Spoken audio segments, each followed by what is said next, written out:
part of Dowdy when it is packed out. What does Yeah. it mean to almost have a sellout this Saturday? Well, we're going to have a sellout. Okay, we're going to go with that. It means a lot. I think that it's a big time program is what that means because big time programs have sellout crowds and they have good atmosphere. And I think that everybody would agree that there is a home field advantage. You know what I'm saying? I mean, the crowd noise bothers an offense. It helps the defense. I think it does create momentum. I think it does create excitement. I think just the rumors and the buzz about that it is going to be full has helped our practices, especially for the older kids, because they were the young, older guys were really used to some bad crowds. Now you're right. I came here in 2005, and we had 33,000, I think, for Duke that first game. Stadium only held about 40 at that time, and I remember Terry Holland was ecstatic that we had 33,000 coming to the game and was saying, "This is awesome," and we were like, "There's a lot of empty seats out there." And then that grew, and then Ruff's first game, we had to build a whole new section down there, which got tore down, if you'll remember, in the Tulsa game. And so I remember the guys from Texas, Lincoln and his guys, where everything's bigger and better in Texas, right? And they were all of a sudden they walked out of the game and they said, "I gotta say that's pretty good right there now." You know what I'm saying? East Carolina, you're right, is a big time program. So there's just all those things right there. Now, it won't have anything to do with me. I'm going to be in the press box. It's going to be quiet. It's going to be nice and cool, okay, and the whole bit. But it's going to help the players down there. You know what I'm saying? It's going to help them, I think. And this place can rock now. I have been here many games. It'd be too many to go through to where the crowd was unbelievable. I have a lot of coaching friends that are in other leagues that are supposedly the bigger leagues, the better leagues.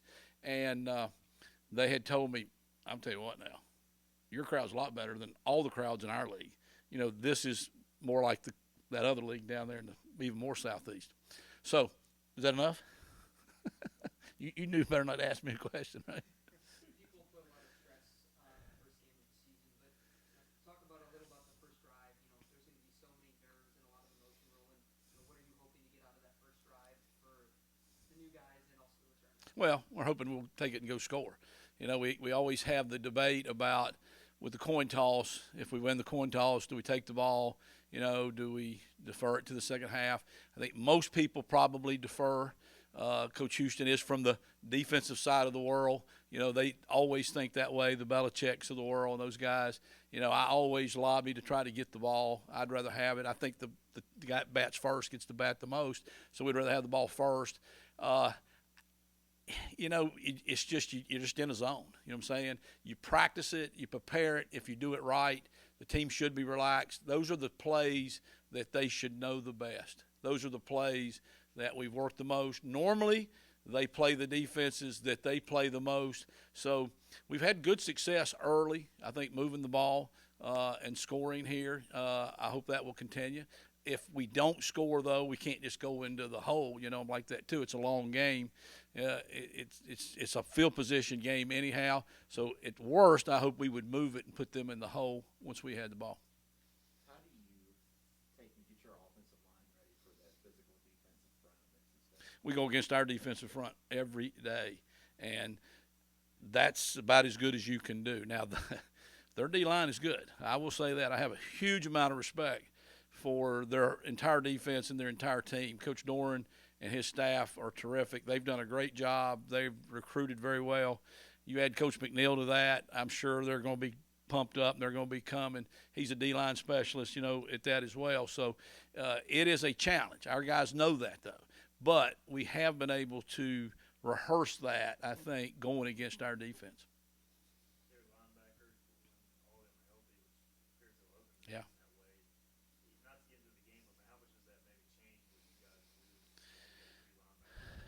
Well, the problem is the three of them are that good, and now that they've been hurt, the other guys that were their backups have gotten to practice and prepare like their starters, and so that's just made them even deeper. And early in the season, especially when it's hot and it's humid, and they give you a 12 o'clock kickoff, which I know all the ECU fans were in favor of, wanting that 12 o'clock kickoff, the conditioning part kicks in, and that's where the depth really kicks in as well too. So the defense in itself, though, is just so multiple. They can do so many things with their defense. And so we got, like I say, we got a challenge ahead of us. We know that. We've tried to prepare. It is not the same defense as we run by no means, but there is some crossover in there that we've been able to practice speed on speed. So we've seen good linebackers. We've seen that before. And I feel good. We got a veteran quarterback. Okay, we actually opened up with him in 2019. I feel a lot better on this Wednesday than I did that Wednesday. We were going up there. You know what I'm saying? I was really trying to figure out. I wish COVID would have been around then. I might have been able to go down or something. But I feel a lot better now. So shouldn't have joked about COVID, though. It's probably bad luck. So I went there. When you look at it from that perspective, I was going to ask, like, how much more comfortable in your role now compared to then are you, just from the standpoint you actually kind of know what you have? Clearly, they're a great challenge, but you know, Yeah. that challenge kind of knowing Oh. what you guys built it all. Yeah, absolutely. I mean, you know, I'm old. I've been around. You know what I'm saying? I was a head coach, called the plays. I've been the coordinator at different places and the whole bit. The part that's good is that now we've been in the same system, you know, for the most part now, going on year 4. We got the same quarterback. We don't have really a lot of the same other players. The biggest challenge offensively we've got, or maybe my biggest fear, is that we do have a lot of new guys. They're not necessarily young guys, okay, but especially like at the receivers, but they are new. They have not been in our system. So they still make mistakes or have mental busts because of verbiage and just the way we do things and being that just different from what they're used to. So we've practiced it. You know, we try to put them under game-like stress in practice. We have super intensive practices. We have a lot of competition in there. The coaches are all personality type A. They you know, they're all like high demand. So we try to put them in that situation. I tell them the game should be fun. You know, practice should be the one that you're nervous about, you're really having to get through, and then game day, just let it roll. You know, go out there and do what you can do, and it'll be a game of some ups and it'll be a game of some downs. Defensively, you know, they got like 10 starters back, so they're really seasoned. They are really, really good at causing havoc, meaning tackles for a loss, causing turnovers, having bad plays. Our challenge is to stay out of that. Now, their weakness is they've given up some big plays. So they have that type of a defense because they're so aggressive. They play the go, make the big play, get the turnover, get the ball back, get good field position for their offense. Our defense does the same thing. So I feel like we've prepared for it, but that is my concern that they'll be out there causing havoc, and we'll have not a young guy, but a new guy blow it like, oh, I thought you said, or I thought the signal was this, and no, it was that. In the grand scheme of the first game, the big hype around the first game versus your season goals, what is the difference between this game and your goals? Well, I think our ultimate goal, the team, is more about the conference. Now, we know how important this is, but this is truly a non-conference game. It's a little bit like not a Super Bowl, but like a bowl game. You know what I'm saying? It's really a little bit like a bowl game in that you're playing an opponent, you know, that is good, because all teams in bowl games are good. They're used to winning. You know, you throw in the rival part of this thing, which it is. It's a rival. I know there were some people up there that did not think it was a rival. But it's a rival, okay? And but we're not just talking about that game. You know what I'm saying? When we were in preseason, we started really on game 4 and worked our way back to game 1, because that's kind of what you do. You kind of prepare for like the first month, so that first month you won't be just in the office till 3 in the morning. At least you can get out here by midnight. You know, so you kind of prepare for those first 4, because that's all the new stuff, and you work your way back. So now we've been on them for about a week and a half to 2 weeks, and you know, coaches wise, I don't know, and coaches said a little bit.